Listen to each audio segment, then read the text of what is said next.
The ship dropped out of hyperjump mode so suddenly that neither Alexei nor Madsen had time to react, even though they were both in the main control room. An unfamiliar piece of starry sky flashed on the view screens, and at once, the image turned into a continuous flicker. The ship began to tumble. Had it not been for the ship's gravity compensators, both astronauts would have flown out of their seats like corks from champagne bottles. Seconds later, an alarm siren wailed, and a bunch of red lights flashed on the main control panel. "We're going down!" Neither of them could tell who exactly that cry belonged to. They had more urgent matters at hand.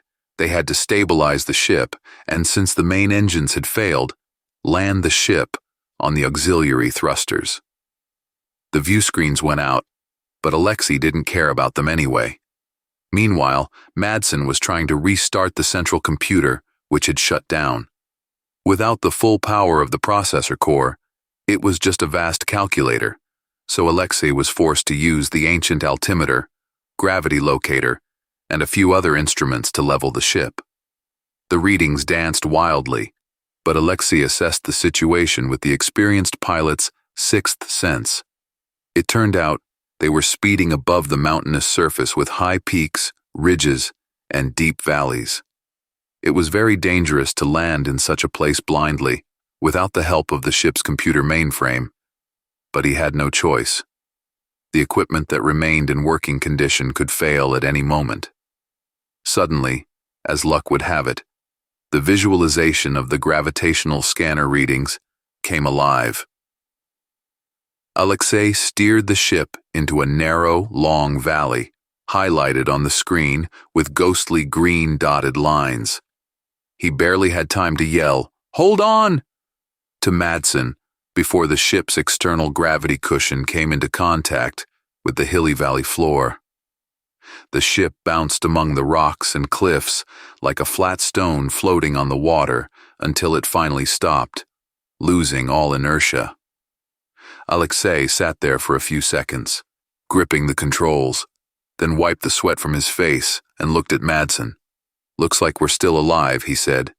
"Let's find out what happened to us and where the hell we are." Half an hour later, they were still no closer to answering either question, but they had discovered something else that was, to put it mildly, not very encouraging. Madsen looked at Alexei with despair. "There is nothing left," he said. "Almost all the fuel cells are gone, ripped off. Both auxiliary and hyperdrive engines are fine, but we barely have enough antimatter to reach the nearest star, except that we have no idea how to get home from that nearest star." He waved his hand weakly and sank powerlessly into the co-pilot's seat. Alexei tried to look confident, though he was also worried. It seemed that all the antimatter storage units, which had been located away from the ship's living quarters, had been torn away when an unknown force had pulled them out of their peaceful flight in hyperspace and thrown them. Alexei didn't really understand where it had thrown them, but nothing good could be expected. He checked the data on the remaining supplies. Unfortunately, Madsen was right. They have no antimatter fuel left. Despair was already pulling its clawed paw from somewhere in the depths of his soul, ready to grab Alexei by the heart, but he waved it away. Strong emotions have never helped anyone get out of trouble. "Let's wait with despair," Alexei said, without much confidence. "First, we need to understand where we are. See what's going on with the screen. It would be good to look around. The only thing clear from the gravitational scanner readings is that we're in some mountains. And it seems to be malfunctioning. It shows nonsense beyond our immediate surroundings." Alexei's judicious tone had a life-giving effect on Madsen. The engineer stopped sobbing and started manipulating the external viewscreen settings. "The main data gate is not working," Madsen muttered. "I'm trying to get signals through the secondary circuits. Also damaged, but something seems to be getting through. I got it." An image appeared on the screens. "Mountains," Madsen commented unnecessarily. The back screen showed a narrow, lifeless valley, scarred by a deep furrow made by the ship when it landed. "You did good, buddy," he said. "If we'd hit one of those boulders," he pointed to the massive side cliffs that protruded into the valley from the main ridges, "we'd be in trouble." Alexei shrugged. "Honestly, I didn't even notice them," he said. "I was just trying to keep the Calypso in the middle of the valley. Lucky me." Both astronauts stared at the world they had found themselves in against their will. The whole picture was illuminated by a small yellow star, almost at its zenith, clearly more distant than the sun was from the Earth. The valley lay between two impressive mountain ranges. Even without precise measurements, it was obvious that many of the peaks far surpassed the height of Everest. However, there was no snow on the mountaintops. The explanation for this was found almost immediately. "There's virtually no atmosphere here," said Madsen, who kept bringing one device after another to life. The mainframe, however, had not yet responded to these attempts. "The gravitational scanner only works within a small radius, a few hundred kilometers, and then it shows some nonsense. But for now, it looks like we're stranded on a completely lifeless planet. As soon as we clean up the mess a little bit, we'll try to launch a couple of remotes," Alexei said. "It feels like the external view systems are acting up too. I took a few pictures, ran them through the database, and got zero recognition." Madsen shrugged. "Well, we've gotten pretty far. The constellation patterns must have changed." "Not that far," Alexei objected. "It's only a few hundred light years, so there shouldn't be any problems with identification." "Okay, there's no rush. We'll figure it out. We should check how much damage the ship has sustained and what we can repair." He deliberately tried to keep his tone calm, almost careless, as if they'd just snagged a small structure while docking at the service station. And now, they'd have to fill out a lot of paperwork and reports for the local bureaucracy. They were both well aware that even apart from the fuel problem, if something serious happened to the ship, something they couldn't fix on their own, they were doomed to stay here forever, among these wild rocks, hundreds of light years from the nearest Earth colony. By nightfall, they began to realize that there was little hope. Of course, the hard landing had damaged the ship, but it was still airworthy. On the other hand, the loss of fuel was impossible to make up for. Antimatter required huge and complex production facilities. It was not coal, which could be simply dug up somewhere and shoveled into the furnace. However, on this obviously lifeless planet, they would not be able to get even coal. "We should try to determine where we are," Alexei pointed to the view screens. "After all, we can see only a relatively small part of the sky here. The rest is behind the mountains. The drone storage is badly damaged, and most of the equipment is smashed to mush, but some can be repaired. We can take a walk. Our spacesuits are fine." Madsen also tried his best to maintain a businesslike tone, though it is evident that it took work for him. "Later. First, the drones. And let's try to restore and start everything we can from the research equipment." Alexei felt a leaden fatigue coming over him. The last remnants of adrenaline in his body were wearing off. He realized that in one more minute, he would collapse and fall into a dead sleep, right here, on the hard floor of the Calypso's main deck.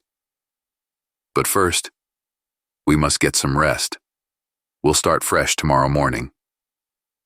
He didn't even remember how he'd gotten to his quarters. In the morning, after the quick breakfast, they started to work. Madsen equipped himself with all kinds of testers and began to check the ship's control systems and various scientific equipment installed on it. Alexei went to the ruined compartment where the small semi-automatic drones, designed for remote external observation, were stored. Unfortunately, whoever had designed the storage boxes for the drones had clearly underestimated the possible overloads of a hard landing even if mitigated by gravity compensators. All the drones had fallen off their mountings, and now the compartment was a crumbling mess of metal-plastic hulls and electronic guts. Alexei took a deep breath, gaining patience, and began to carefully sort through the debris, putting aside what could still be salvaged. The pile was desperately small compared to the hopeless trash, but he hoped to assemble at least a few functioning drones. When hunger reminded them that it was well past noon ship time, both astronauts had made some progress. "Not much luck with the main processor core," Madsen said, drinking a third glass of tonic after the hastily swallowed lunch. "It's not designed for quick fixes on the go. I've been able to repair some things, but those are only secondary functions. But I did manage to fix the neutron scanner, though I haven't tested it yet." "And how are you doing?" Alexei also poured himself another shot of tonic, though he was eager to return to work. "I've already assembled one drone, and I think there will be enough components for at least one more. For future long-distance expeditions, it is necessary to pack the drones of the same manufacturer on the same ship, because now I'm trying to assemble a real puzzle. Big, small, medium, long range, short range, or at least expand the interchangeability of parts." Madsen cast a quick, sharp glance at him and nodded slightly. Alexei understood his friend.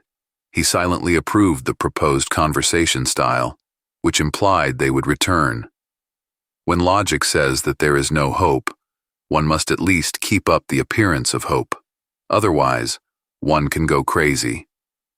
"Here's what I think," Alexei said. "How much longer will it go with the scanner?" Madsen closed his eyes for a few seconds, thinking. "An hour and a half, or 2 hours, I think," he said. "That's if I drop everything else. I was thinking of trying a couple of things with the mainframe." "It can wait," Alexei interrupted him.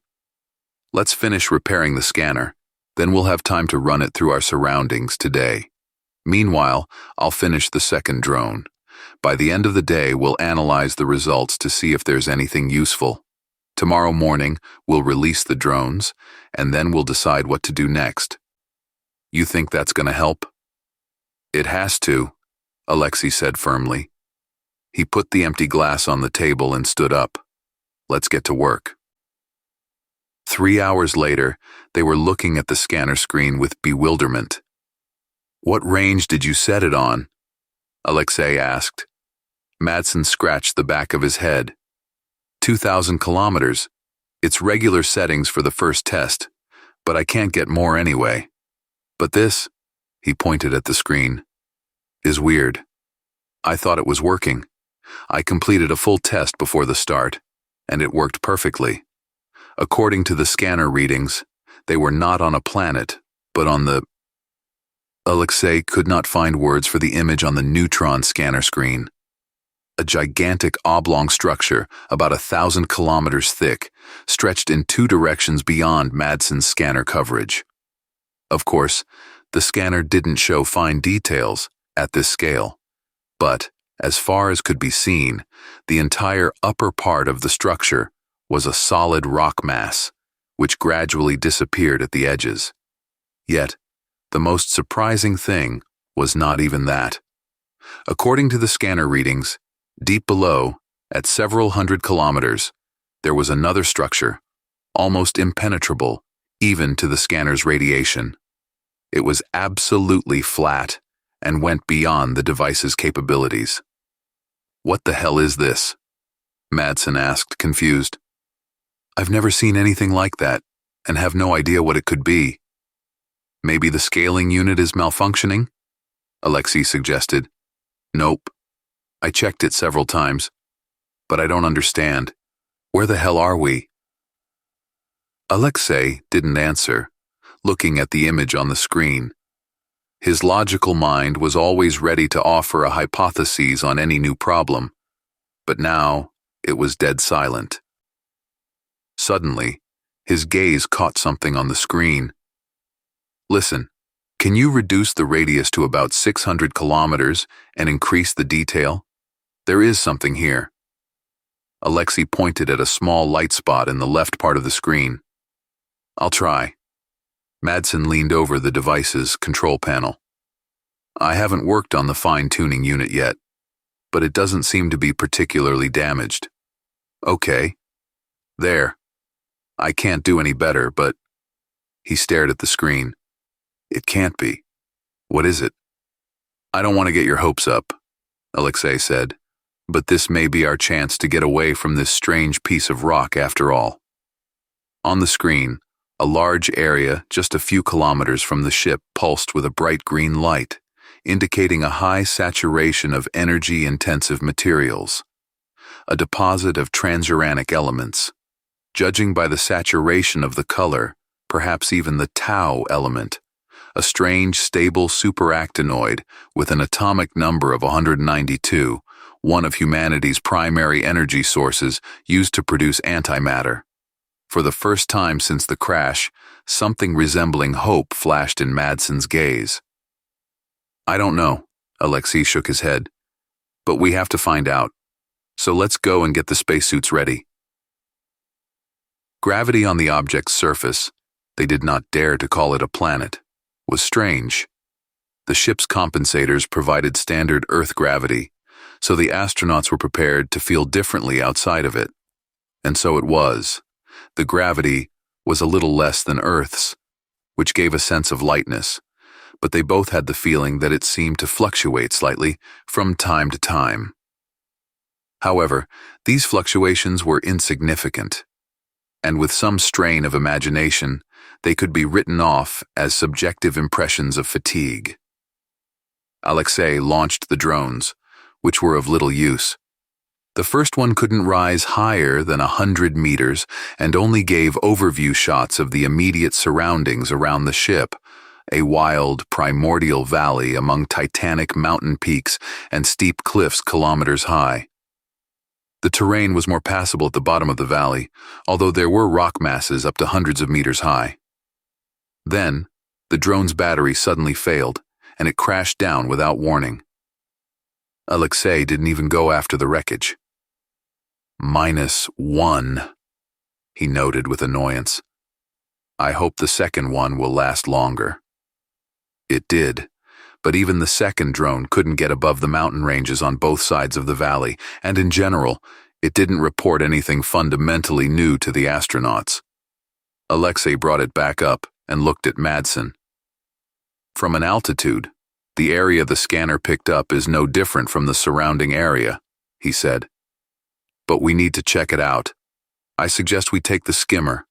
Let's see what equipment we can load into it. Madsen nodded silently. Fortunately, the skimmer was secured way better in its hangar than the drones and was not damaged in the hard landing. Half an hour later, Madsen was already driving it to the target location. The area under which the energy anomaly lay looked no different from the surrounding rocky chaos. The background radiation is normal, Madsen said. All along the way, he had been constantly monitoring the radiation situation. This does appear to be a tau element.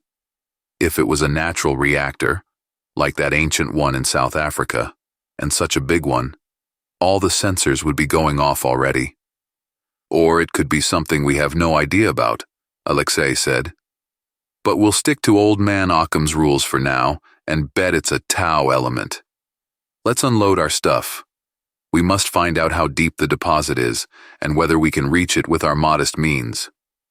Despite his careless tone, he, like the engineer, was well aware that this whether we can would determine another, much more important thing: whether they could get out of the trap they had fallen into.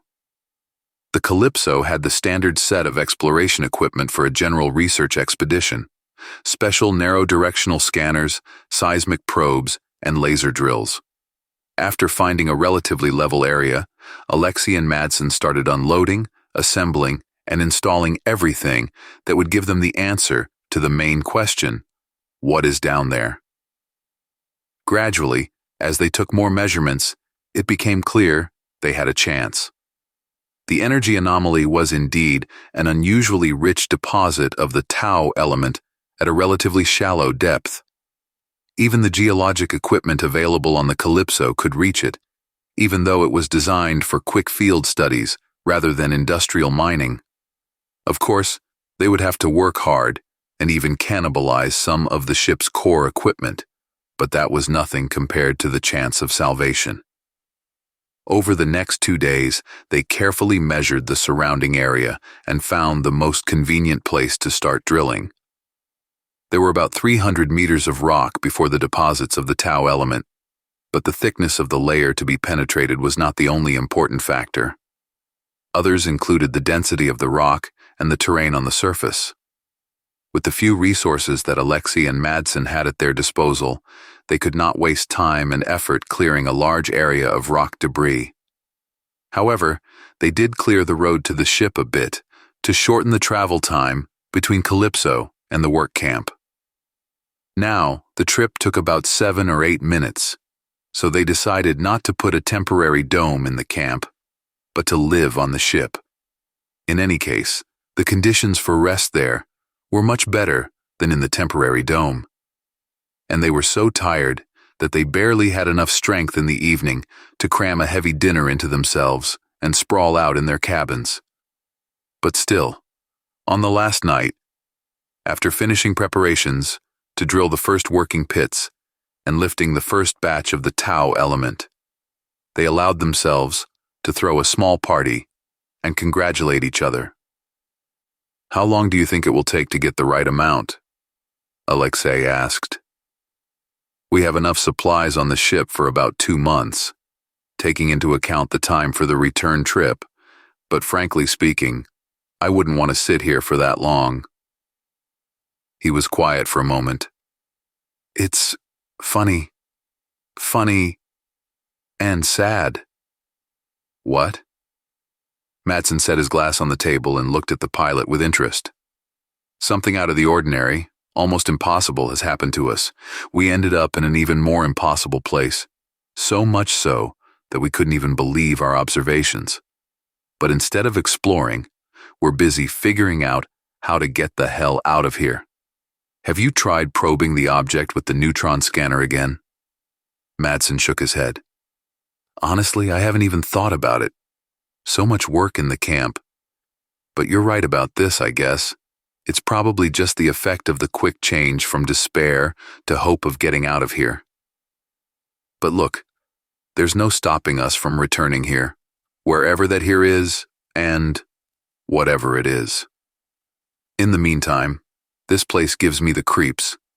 And this is my 6th long-distance expedition, by the way. It's not my first time encountering strange planets and galactic anomalies.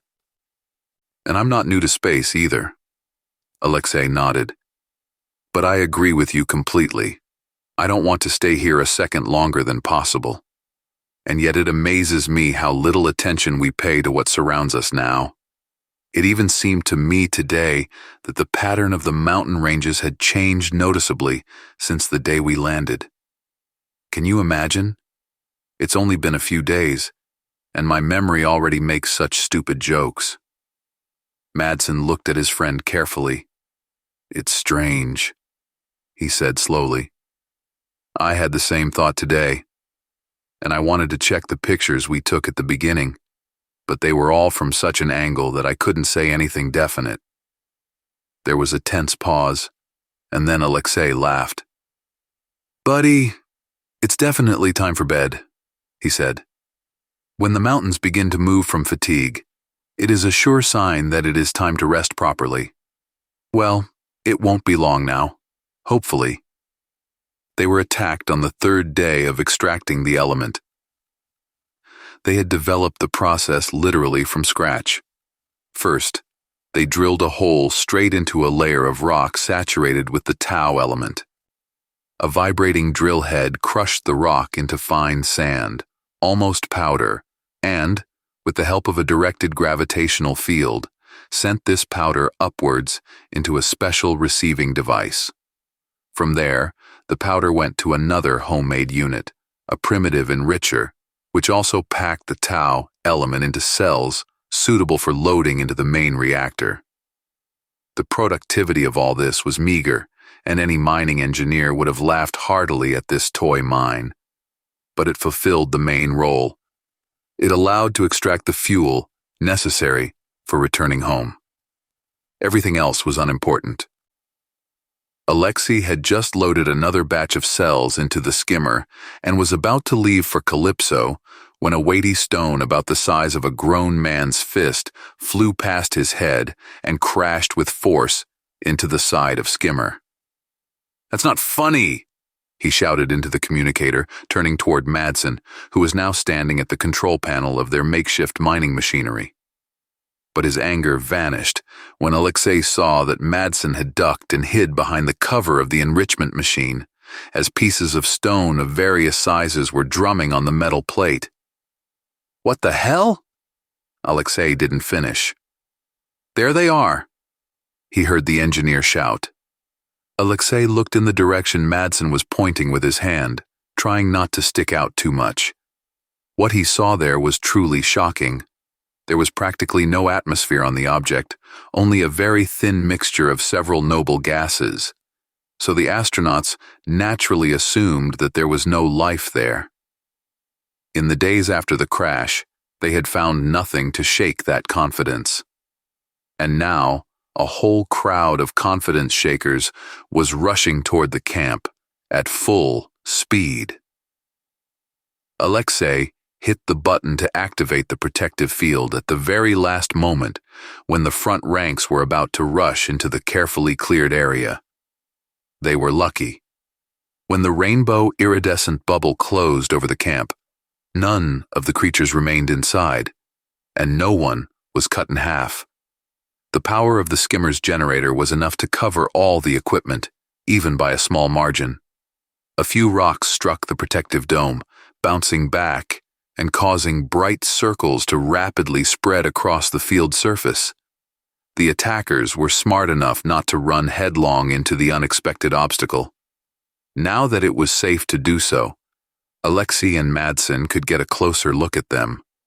The creatures were generally humanoid in shape, in the sense that they had 2 legs, 2 arms, a torso, and a head. But the whole thing looked like it had been carelessly molded out of clay. Even the proportions differed from one individual to another, not to mention the finer features. Strictly speaking, those fine features were practically non-existent. The head was just a big, shapeless bump growing straight out of the shoulders. The face was not there, just a mishmash of pits and ridges, with no nose or mouth, just a vaguely discernible 2 dark spots about where a person's eyes would be. Alexei counted about 24 of those creatures. Many still had stone fragments clutched in their short, crooked stump fingers. Madsen, who had been staring dumbfounded at the strange crowd, finally turned to Alexei. Through the visor of his helmet, the pilot could see his eyes bulging with amazement. "Before you ask, no, I have no idea who they are either," Alexei said. He was as dumbfounded as the engineer. "But they're obviously intelligent, at least to some extent, and very unfriendly to us." He pointed to the natives lined up along the edge of the protective field. "See?" They immediately realized they couldn't get through the barrier and didn't even try. "But there's not even air in here," Madsen exclaimed. "No biosphere, nothing." Alexei shrugged, though the gesture was almost invisible in his spacesuit. "But there they are," he said. "We don't know about the biosphere because we've never really explored this place. But I wouldn't be surprised if these guys aren't protein-based." Madsen shook his head. "Silicon-based life can't have a metabolism comparable in speed to carbon-based. The chemistry is different, and it's still hypothetical for organisms more complex than a bacterium. We've never been able to find anything like it anywhere, and these are humanoids. That's impossible." "Tell that to them." Alexei pointed at the natives, who indeed looked like a whole company of crookedly molded golems. But we have a problem far more pressing than the possibility of non-protein life. How are we going to get out of here now? Madsen looked at him, at the natives, and back at him. Well, we've got a field generator on the skimmer. We'll leave without turning it off, that's all. The hull of the Calypso can't be damaged by these stones, and then we'll turn on the big shield from the ship's generator. Alexei nodded, without changing his skeptical expression. That's fine. But as soon as we leave the camp, it'll be unprotected, with a whole bunch of pissed-off golems inside. Madsen opened his mouth. Oh, shit, he finally said. They're going to tear this place to pieces. We can't just sit here and guard the camp, Alexei said. First of all, we have only 3 hours of oxygen in our spacesuits, plus a small reserve on the skimmer. Secondly, we don't know what's going on at the ship's location. What if there's not just a couple dozen of them, like here, but a couple hundred, or even thousands? Madsen was silent for a moment, obviously calculating something. We've already loaded 36 cells on the Calypso, he said, and we've got 9 more on the skimmer right now. That's 45 total. That should be enough to take off and hyperjump to the nearest colony. We came here on 27.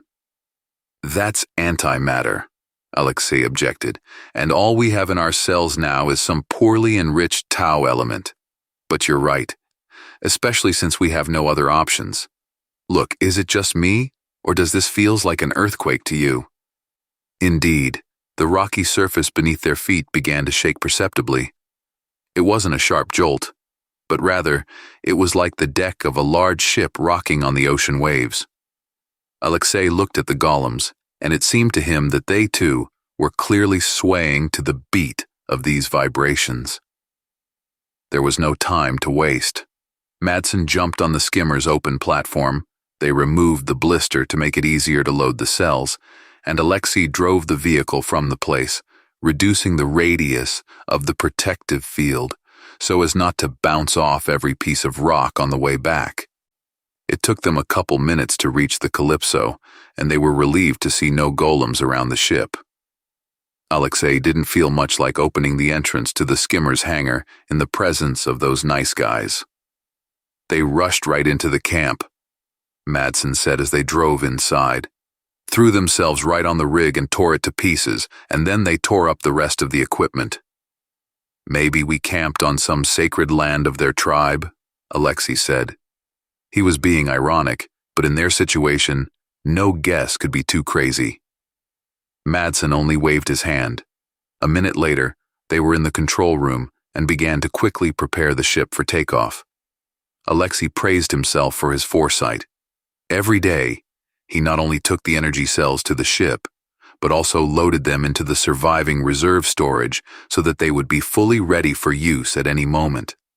Now, all that was left was to warm up the reactor properly so that the gravity compensators would have enough power to take off. Once the ship will be safe from the planet, or whatever it was, they could jump. One problem remained. The jump required coordinates not only for the destination point, but also for the start, and they still had no idea where they were. Alexei hoped that when they finally broke out of that damn crevasse and saw the entire star map, they would still be able to figure it out. "Mountains!" Madsen exclaimed. "They're moving!" Alexei looked at the view screens for the first time. The 2 majestic mountain ranges were clearly moving in rhythm with the smooth rippling that could be felt, even through the deck of the Calypso. Giant cracks ran along the huge slopes and steep escarpments, kilometers high, and here and there, the rockfalls were crushing down. Just while he was looking, the whole mountain, a steep, rocky, multi-kilometer peak, broke at the foot and heavily settled down with streams of rocky debris, each piece the size of a giant space station. "Come on, take off," Madsen shouted. The tremor intensified, and Alexei rushed the Calypso upward, away from the trap. They barely made it. Now Calypso was speeding away, while below the rocky surface was alive, as if it were not a massive system of mountain ranges, but a pot of thick, boiling porridge. Alexei even had time to feel sorry for the golems. Whatever they were made of, they would not survive in such a hell. Madsen was busy scanning the starry sky, hoping to find some clue of their whereabouts, but all to no avail. Desperate, he tried to turn on the lower view screens, even though the cameras had been damaged during the landing. Miraculously, they finally worked. But the astronauts, unable to believe their eyes, stared at the image. The Calypso was closing to the speed needed for hyperjump. After the takeoff, Alexei switched thrust to the maneuvering geosector engines, which would accelerate the ship for the jump. If it was a planet, it should have turned into a gradually shrinking ball by now. That's what Madsen was counting on, because as they got farther away from the planet, the starry sky would open up behind it too. Instead, the incredible, infinite plain stretched beyond the horizon. It was yellowish-gray, looking almost perfectly flat and partly covered by the dirty yellow masses of clouds. Scattered across this plain were giant millipedes resembling spiny, furry, ugly caterpillars with thousands of legs. At first glance, they appeared motionless, but their postures, with some of their legs frozen far from the surface, spoke of some semblance of movement. Were we there? A silly question burst out of Alexei's mouth. Madsen typed a few commands on the terminal. Not just there, he said. I mean, not on the plane. You can't tell from the picture, but I've been measuring some things and checking the scale. We were on the back of one of these worms. This one, for example, he pointed at one millipede, is about 12,000 kilometers long. Alexei shook his head. Nonsense. After the golems, I was ready to believe in anything, but this simply cannot be. Not in our universe. Madsen was silent for a moment. What if we are not in our universe? He said quietly. I mean, it all adds up here. Remember the neutron scanner readings that we thought were ridiculous?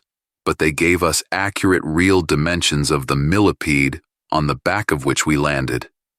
And those slow gravity fluctuations, the super earthquake that started when the millipede jerked.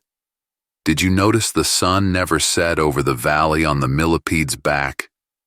We never thought about that. But now I see it just hangs over the plain at one point, and it's not just one sun. There are many of them. And the golems? Madsen shrugged. Symbionts of millipedes, I guess. Or the local analog of lymphocytes. Or actual locals who realized we were about to piss off their host, and he'd do something bad.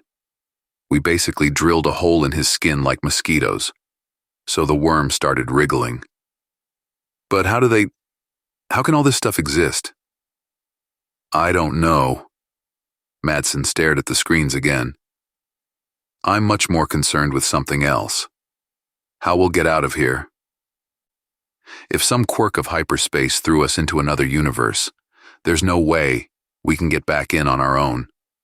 So far, the concept of multiple different universes has been nothing but a beautiful hypothesis. I can't even imagine what kind of energy it would take to overcome the barrier between the two universes. Alexei froze. It suddenly dawned on him that even though they had broken out of the valley, the chances of returning home had suddenly dropped to zero. In fact, their home no longer existed for them. It remained in another universe. Look!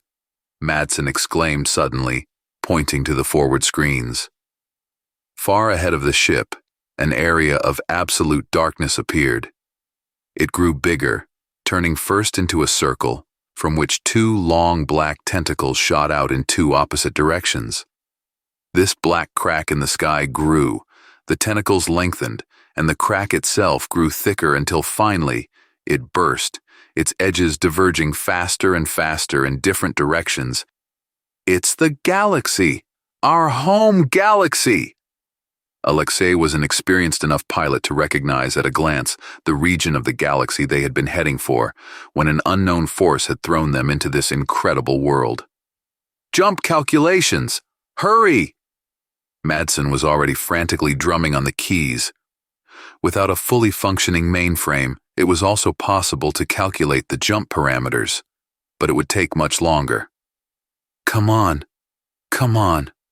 the engineer mumbled. It seemed to Alexei that the world of the plane began to move away a little faster than in the beginning. That is, it was the ship that started to move away faster, but he couldn't add acceleration. It was simply impossible. The engines were running at the limit reachable with their makeshift energy cells. A quick glance at the control panel confirmed the hunch. The Calypso was accelerating rapidly, much faster than was possible, even when boosting the engines on full antimatter. The crack in the sky was widening and the ship was going straight there, into the familiar space of the galaxy, their home universe. "Come on," Madsen repeated once more. "Got it. Uploading jump data now." He looked triumphantly at Alexei and asked in surprise, seeing the confused face of the pilot, "What is it? We can start. The data is all set. What's going on?" Alexei didn't even have time to shake his head as the world around them suddenly collapsed into a point and disappeared. "Look, I can understand everything," Madsen said. "But next time, at least give me some warning before the jump, okay? Of course it won't make it any more pleasant, but at least I'll have time to prepare." They were sitting at the wardroom table again, drinking tonic. The Calypso had been in hyperjump mode for the third day and was due to enter normal space in the system of a distant Earth colony 24 hours later. Of course, Madsen was in his own right to be upset. Alexei couldn't argue with that. The moments of entering and exiting a hyperjump were usually accompanied by very unpleasant sensations. They were not life-threatening, but many people had to recover for 24 hours afterward and preferred to use preparations that facilitated the moment of transition in advance. Madsen was one of those people. But there was a catch. "Even if I had warned you that I was going into the jump, you wouldn't have had time to take your pills," Alexei said. "But I didn't warn you since I didn't do it." Madsen took some effort to comprehend this somewhat confusing syntactic construction, and the smirk slowly slid off his face. "What do you mean you didn't?" he asked. "But we're in the hyper now, right? And the route is exactly where we need to go? Then what happened to us?" Alexei closed his eyes. He was very, very tired. The dizzying chaos of the last few days had literally sucked all his mental strength. He didn't want to explain anything to anyone, not even to Madsen, with whom they had just had the most incredible adventure in the history of mankind. It was a pity that the recording of the last moments before the jump from the rear view screens hadn't been saved. No one would believe him now, regardless of any other unique data they collected. He remembered the last image he'd seen on the screens just before entering the jump. A vast cosmic-scale maw slowly closing, drawing in a wide, flat tongue the size of the local supercluster of galaxies. "You asking what happened to us?" he said. Suddenly, he was overcome with uncontrollable laughter. "I'll tell you what happened to us," he said, finally catching his breath. "We got spit out.